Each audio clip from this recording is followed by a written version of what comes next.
Lëre gotën edhe pusho pak.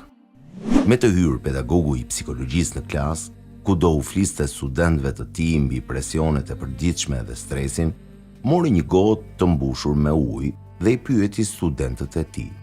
Kush më thot sa peshon kjo gotë me ujë? Filluan të dëgjohen zëra nga e gjithë klasa, dikush thoshte 200 ml, dikush 300, dikush 250 e tjerë.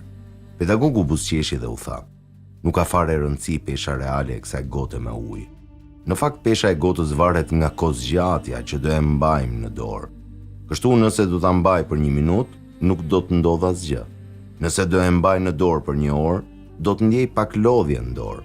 Por nëse do e mbaj në dorë për 1 ditë të tërë, ndoshta do të na duhet të thërrasim ambulancën. Pesha e gotës nuk ndryshoi fare, por me zgjatjen e kohës që e mbajmë në dorë, shtohet edhe pesha e saj.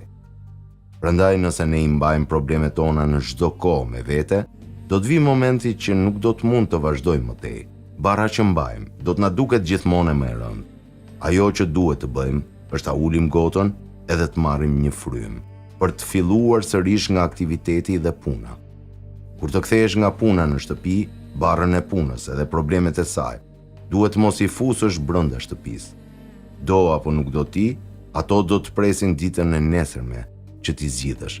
Prandaj edhe nuk e përse i mban brenda jetës familjare.